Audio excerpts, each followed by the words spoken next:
성전에 올라가는 순례자의 노래 14번째 시간, 오늘은 시편 133편 말씀을 통해 공동체 어찌 그리 아름다운가, 이런 제목으로 여러분들과 은혜를 나누려고 합니다. 순례자의 노래 이 15편의 말씀 가운데 결론 부분이라고 할 수 있는 이 132편에서 134편을 묵상하는 가운데 주님의 마음이 느껴졌는데, 그것은 바로 교회를 향한 주님의 시선입니다. 하나님께서 교회를 주목하고 계시구나라는 그분의 마음을 알게 됩니다. 여러분이 순례자의 노래는 120편부터 시작되지 않았습니까? 여러분 생각해 보십시오. 자, 120편부터 시작하고 있는 신앙의 여정, 이 마지막 목적지, 순례자의 이 길의 마지막 종착지의 귀결이 어디인가? 바로 교회라는 사실이에요. 저는 그것이 참 마음에 감동이 되었습니다. 하나님 결국 우리를 교회로 부르셨는데 결국 그 교회를 향하여 살게 하시는구나. 오늘 우리를 교회로 부르시고 교회 공동체로 모이게 하시고 우리 마지막 인생의 종착지인 그 천성의 새 예루살렘으로 단장한 교회를 향하여 살게 하시는 그 하나님의 은혜를 다시 한번 묵상하면서 제 마음 가운데도 참 큰 은혜가 되었습니다. 여러분, 교회는 하나님의 마음이 머무는 곳입니다. 그리고 교회는 하나님의 열심으로만 세워지는 곳입니다. 나 같은 자를 부르셔서 사용하시는 하나님의 열심으로 세워지는 곳이 바로 교회인 줄 믿습니다. 그러니까 교회 안에서 내가 드러날 자리가 없겠더라고요. 나는 내가 목사가, 장로가, 권사가 교회 안에서는 여러분 우리가 주어가 될 수 없겠다라는 거예요. 왜? 교회 안에서 드러나야 될 분은 오직 주님의 은혜뿐이고 그 주님 한 분만이 드러나야 되기 때문인 줄 믿습니다. 저는 우리 교회가 이런 교회가 되었으면 참 좋겠어요. 주님이 주인 되시고 주님의 시선이 머무는 교회. 우리 교회 이름이 머무는 교회잖아요. 사람들이 아니 왜 교회를 머무는 교회로 했어? 파송하는 교회, 보내는 교회, 뭔가 막 이렇게 이제 그렇게 좀 저한테 질문하는 분이 있는데, 사실은 우리 교회 머무는 교회 본래 의미는 하나님의 눈과 마음이 머무는 교회예요. 역대하에 있는 말씀, 주님의 시선이 머무는 교회. 주님이 머무는 교회. 그 주님만을 높이고 드러내고 향기내는 그런 교회 되기를 주의 이름으로 축복합니다. 오늘 시편 133편은 그 교회 공동체의 아름다움을 아주 강력하게 선언하고 있는 말씀이죠. 여러분 1절 말씀 보십시오. 보라, 형제가 연합하여 동거함이 어찌 그리 선하고 아름다운고. 아멘. 형제라는 말은 같은 신앙을 가진 자들이에요. 연합이라는 말은 한 마음이 되다, 하나 되다, 이런 뜻이에요. 또한 동거하다는 것은 함께 거하다, 함께 살다, 이런 의미를 가지고 있어요. 지금 이 시인이 예루살렘 그 성전에 모여든 다양한 순례자들의 그 예배하는 공동체의 모습을 보고 있는 거거든요. 그런데 여러분 보세요. 그곳에서는 모두가 다 다릅니다. 출신 지역도 다르고 생김새도 다르고 배경도 다르고 삶의 수준도 다르고 신앙 수준도 다 달라요. 모두가 다 다름 속에서 예배를 드리고 있는데, 그럼에도 불구하고 같은 신앙의 안에서 하나님을 예배하고 있고 함께 어우러져서 친교하고 있고 그렇게 하나 되는 모습을 볼 때에 보라, 얼마나 선하고 아름다운가. 어찌 그리 선하고 아름다운 공동체인가 라고 감탄하고 탐복하고 있는 말씀이에요. 제가 새번역의 말씀을 찾아보니까 이렇게 번역이 되어 있는데 우리 같이 읽어보죠. 시작. 그 얼마나 아름답고 즐거움과 형제 자매가 어울려서 함께 사는 모습. 그 얼마나 아름답고 즐거운가.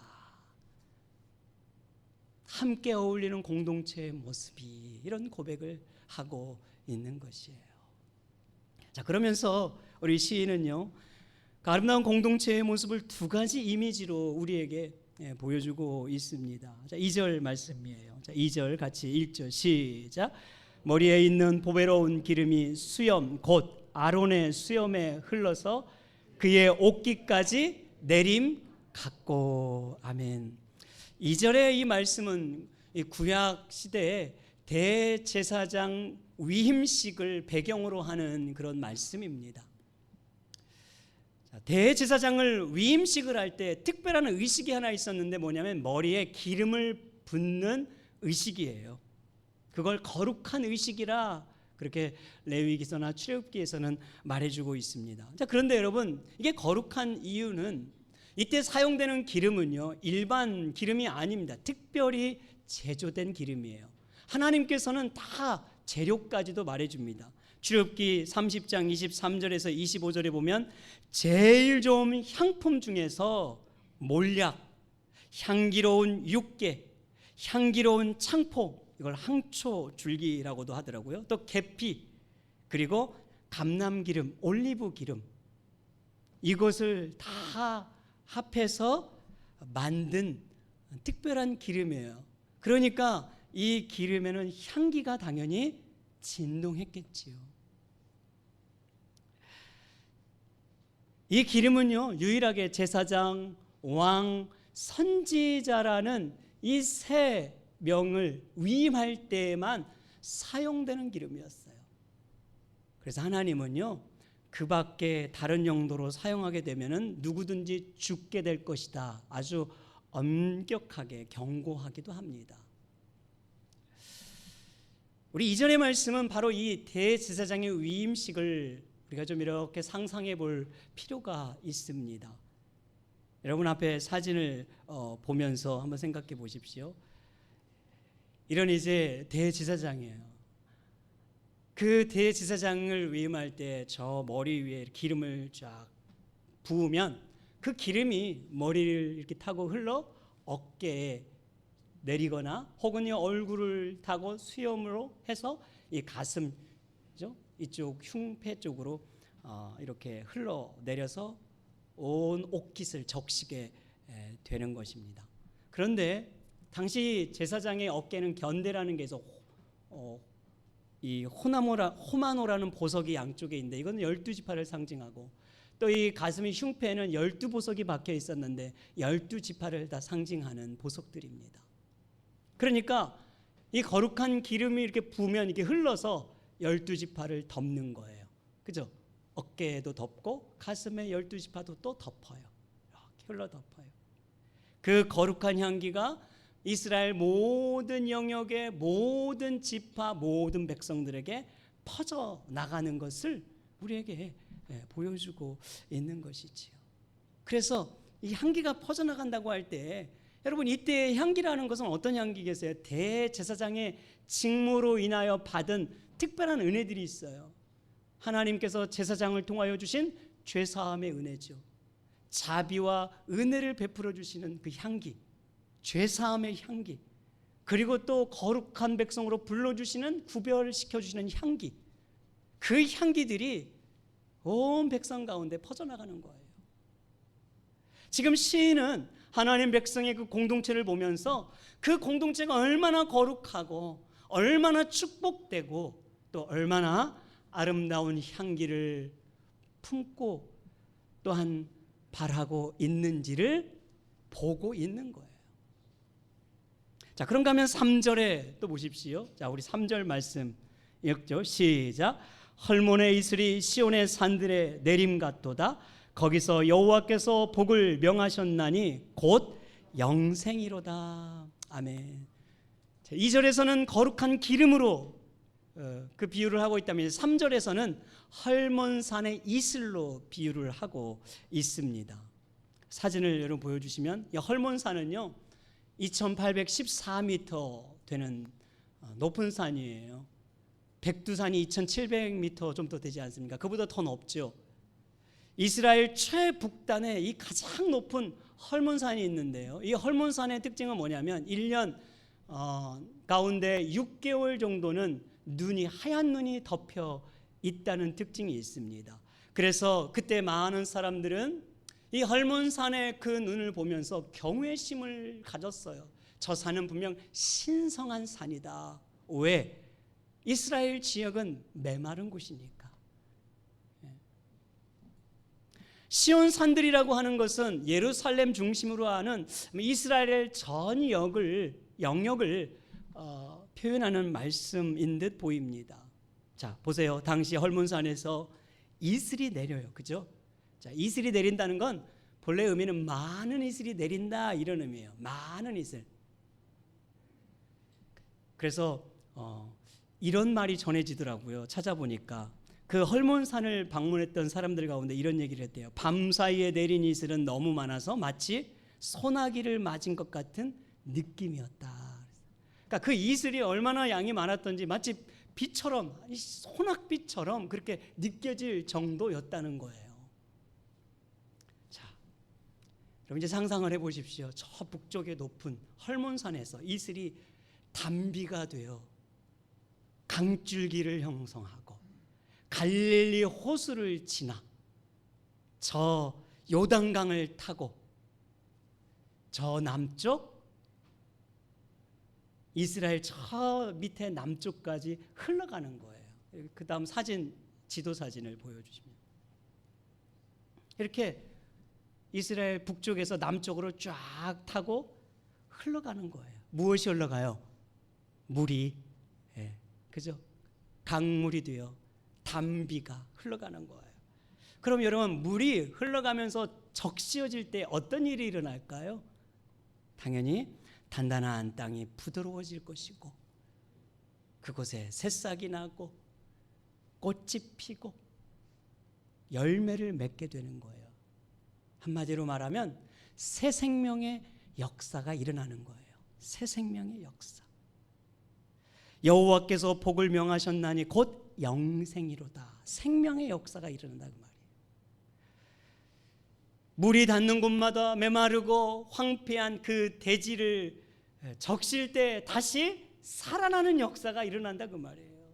자, 이 시인은 즉 공동체의 또 어떤 면을 보고 있냐면 이 공동체가 하나님을 예배하는 이 공동체가 죽어가는 공동체가 아니라 죽은 자들도 와서 살아나는 뭔가 활력이 있는 역동적인 그 공동체를 보고 있는 것입니다. 여러분, 저는 우리 교회 공동체가 이런 공동체 되기를 주의 이름으로 축복합니다.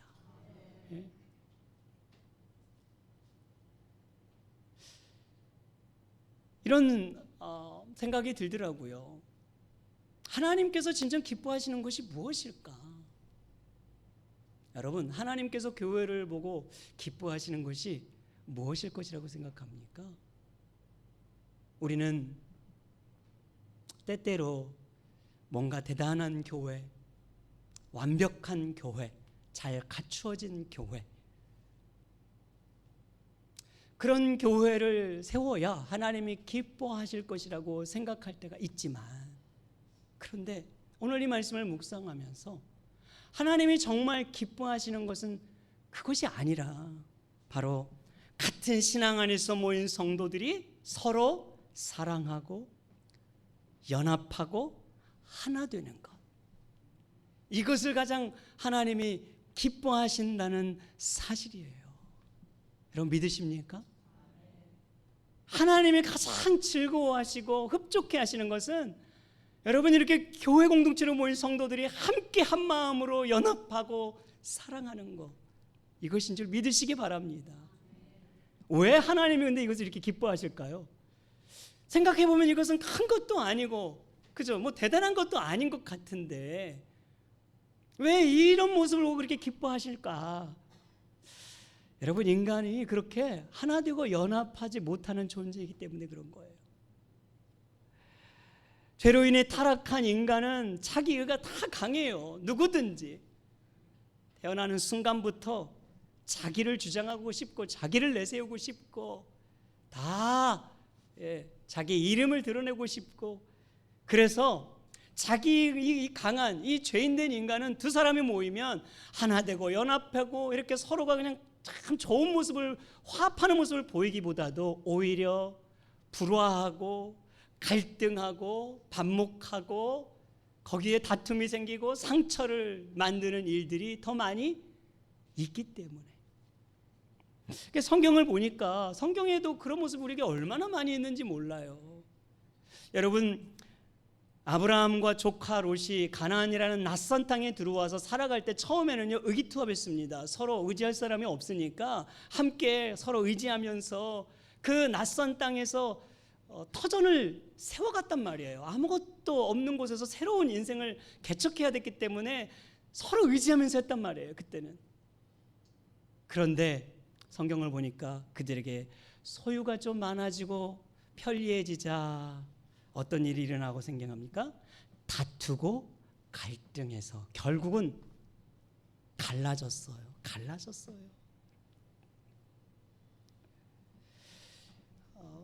여러분, 이스라엘 공동체, 출애굽을 지났던, 광야 여정을 지났던 이스라엘 공동체도 생각해 보십시오.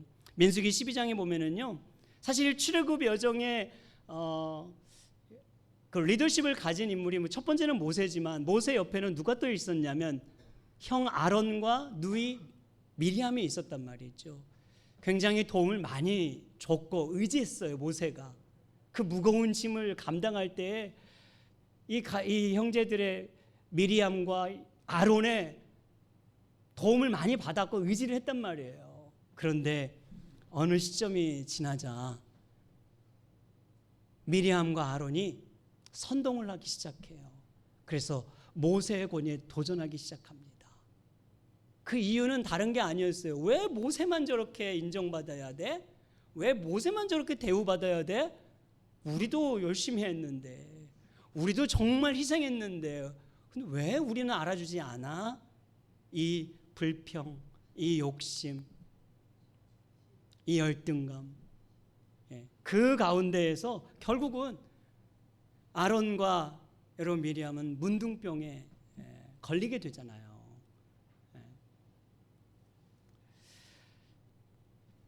이스라엘 공동체는 항상 이런 부정적인 모습들이 늘 끊임없이 있었어요. 그러니까 이스라엘 역사를 보십시오. 늘 불안불안하고 위태위태합니다. 화합하고 연합하고 하나 되는 역사이기보다 그냥 끊임없이 다투고 미워하고 서로 죽이고 분쟁하고 나누어지는 역사가 참 많단 말이에요. 그게 구약의 교회의 모습입니다. 그 신약 교회는 어떨까요, 여러분? 신약 교회도 별반 다르지 않아요. 교회의 서신인 이 바울 서신을 보면은요, 거기 안에도 유대인 그리스도인과 이방인 그리스도인이 서로 미워하잖아요. 끊임없이 서로 그냥 싫어하죠. 그런가 하면 태생, 배경, 신분에 따라 차별하는 일이 있죠. 좋아하는 사람끼리 막 당을 짓고 파벌을 만들지요. 또 교회에서 어느 정도 영향력 있던 직분이 있다고 하는 그런 여성들, 남성들이 서로 다투지요. 그러면서 이 신약교회의 역사도 끊임없이 갈등하고 다투고 분열하는 일들이 얼마나 많이 있었는지 몰라요. 여러분, 마치 누구를 보는 것 같아요? 우리를 보는 것 같죠. 마치 이 시대의 교회를 보는 것 같아요. 오늘 우리가 살아가는 이 시대에 그런 모습이 참 많이 있지 않습니까? 부인할 수 없잖아요. 그렇다면 여러분, 우리가 어떻게 하면 오늘 이 시인이 고백하고 바라보고 있는 이 아름다운 공동체, 선하고 아름다운 이 공동체를 세워갈 수 있겠는가? 제가 이 말씀을 묵상하면서 이에 대한 답을 2절에서 암시하고 있다는 깨달음을 얻게 되었어요. 자, 여러분, 대제사장의 위임식에서 부었던 이 기름 부음이라고 하는 것은 결국 무엇을 상징하냐면 성령의 부으심을 상징하는 것입니다. 성령이 이스라엘 모든 백성들을 흘러 덮고 충만하게 한다는 것을 상징적으로 보여주는 거예요. 구약시대의 모든 대제사장, 이 제사법은 무엇을 예표하고 있는가? 결국 가리키는 분은 한 분이에요. 예수 그리스도를 예표하고 있습니다. 대제사장의 이 아론의 역할은요, 일시적이고 임시적이에요. 하지만 우리에게 참 대제사장이 계세요. 변하지 않는 대제사장이 계십니다. 영원한 대제사장이 계십니다. 누구입니까? 우리 구주 예수 그리스도. 예수님을 자신의 몸을 단번에 제물로 드리시고 영원한 제사를 성취해 주셨어요. 그리고 십자가에 죽으사 3일 만에 부활 승천하시고 우리에게 누구를 보내주셨나? 바로 성령님을 보내주셨어요. 성령 하나님을 우리에게 부어주신 줄 믿으시기 바랍니다. 자, 그런 점에서 제가 신약성경을 보니까요, 이 신약성경의 그 분열과 다툼이라는 교회 역사 속에서도 유일하게 아름다운 교회 공동체를 세웠던 시기가 있어요. 그게 사도행전 2장에 나오는 교회 모습입니다. 첫 예루살렘 교회 모습이에요. 그 예루살렘 교회를 성경은 뭐라고 말하냐면 이렇게 말합니다. 성도들이 말씀과 기도에 힘쓰는 교회라. 서로 애찬과 성찬을 나누는 교회라. 함께 물건을 통용하고 함께 소유를 팔아 나누어주는 공동체라. 그래서 날마다 예수 믿는 사람들이 나오더라. 구원의 역사, 새 생명의 역사가 일어나더라. 이게 예루살렘 교회의 첫 모습이었어요. 여러분, 생각만 해도 너무 아름답지 않습니까? 너무 멋지지 않아요? 그렇잖아요. 너무 마음이 막 따뜻해지고, 이야, 우리도 이런 교회 됐으면 참 좋겠다, 이런 생각이 들죠. 이렇게 아름답고 멋진 교회를 만든 비결이 무엇이었을까요?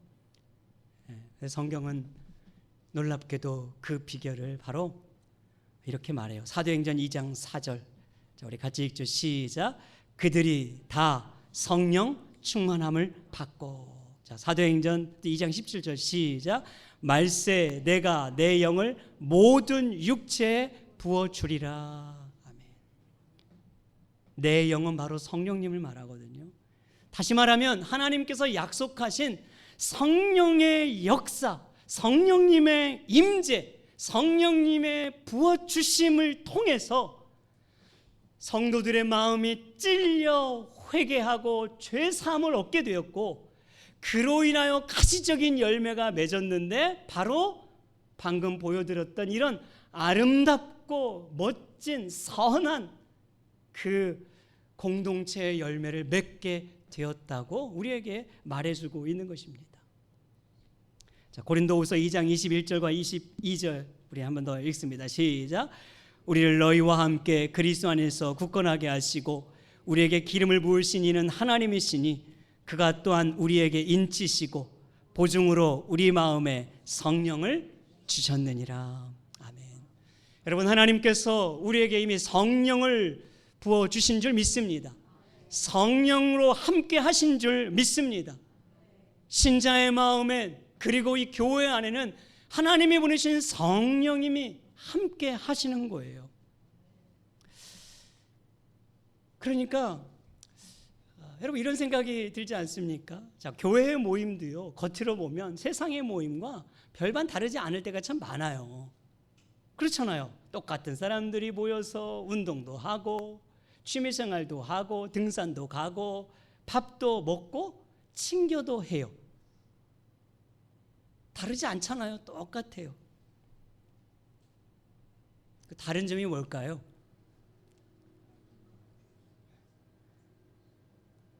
세상 모임 사람들은 밥 먹고 집으로 가는 것으로 끝이에요.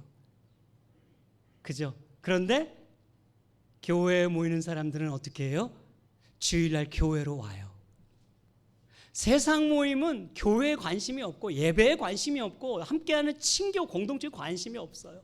그런데 교회에 모이는 사람들은 똑같지만 나중에 다시 교회로 모여요. 예배로 모여요. 친교하기 위해 모여요. 공동체로 모여요. 그렇게 하나님의 일을 이루어가요. 이게 다른 점인 거예요. 왜 우리가 그럴 수 있는가? 우리에게는 성령님이 함께 하시기 때문에, 그 성령을 통해서 우리 안에 은혜를 베푸시는 하나님이 함께 하시기 때문에, 성령을 통해 일하시는 하나님이 역사하기 때문에 다른 줄 믿으시기 바랍니다. 그래서 어떤 면에서 보면 세상 재미없는 곳이 교회예요. 여러분, 교회 왔는데 재밌다고 하는 분들 많이 없어요. 그잖아요. 얼마나 따분한 것 같기도 하고 그냥 때론 고리따분한 것 같기도 하고 정말 재미없잖아요. 뭐 부어요 마셔요 하기를 합니까?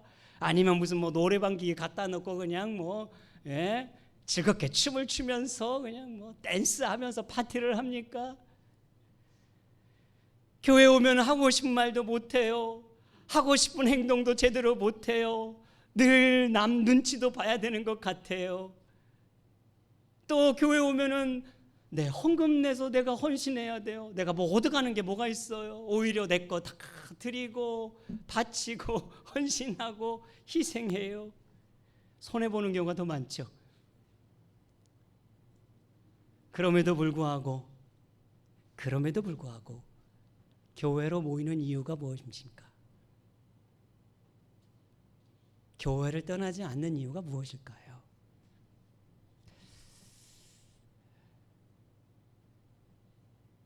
교회에 와야 세상에서 맛볼 수 없는 주님 안에 있는 기쁨을 맛보기 때문에, 세상에서 볼 수 없는 새 생명의 역사, 새 마음의 역사, 새 소망의 역사의 열매를 맺기 때문인 줄 믿습니다. 그래서 우리는 교회에 모이는 거예요. 그래서 떠날 수가 없는 거예요. 제가 최근에 만난 어떤 분이 이런 고백을 하는 거예요. 목사님, 저는 사실 골프를 좋아하지 않아요. 그런데 제 주변에는 골프 치는 사람들이 너무 다 많대요. 그래서 항상 자기한테 그런다는 거야. 아니, 왜 너는 그 재밌는 골프도 안 치고 무슨 재미로 사느냐고. 그 정도면 좀 이제는 골프도 치면서 즐겁게 살 수도 있을 텐데 무슨 재미로 사느냐고 자기한테 핀잔을 준다는 거예요. 그런데 그분이 저한테 하는 말이 정말 제가 놀라운, 정말 충격적인 이야기를 들었어요. 자기는 골프보다 교회 가는 게 더 재밌대요. 저는 이게 충격적이었어요. 그 말 자체가. 아, 교회를 재밌다고 하는 분이 있구나. 근데 여러분, 이분이 뭐라고 말하냐면요, 자기는 골프 한만 누가 말해도 원치도 않고 재미도 없는데 교회에 나가서 성도들 만나고 함께 예배하고 그 그룹 목장 모임 모여서 함께 식사도 하고 교제하고 그렇게 그냥 뭐 시간 갈 줄 모르게 그렇게 함께 모여서 이렇게 교제하는 게 너무 재밌다는 거예요. 충격적인 고백 아닙니까? 저만 그런가요? 저는 목회자이지만 너무 그렇게 담대하게 당당하게 말하는 걸 보고 충격도 받았고, 다시 말하면 그 고백이 너무 도전이었어요. 정말 감동이었어요. 야, 그렇지. 그럼 술 안 마셔도 교회 재미있을 수 있는 곳이지. 노래방 기계 안 갖다 놔도 교회 충분히 즐거울 수 있는 곳이지. 굉장히 제가 여러분 그 고백에 너무 은혜도 받고 그런 고백을 해주니까 참 감사하고 도전이 되더라고요. 이야, 나도 이런 마음으로 좀 교회를 세우고 있나?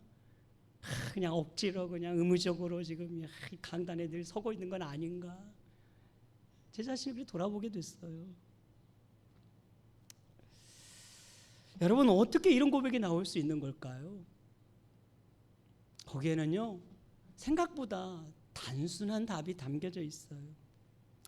교회는 세상 즐거움 없지만 하늘의 기쁨이 있기 때문이고, 교회는 세상 영광이 없지만 하늘의 소망이 있기 때문이고, 교회는 세상 명예, 영광은 없지만 천국의 그 영광, 그 생명의 면류관이 있기 때문에 이렇게 당당하게 담대하게 고백할 수 있는 거예요.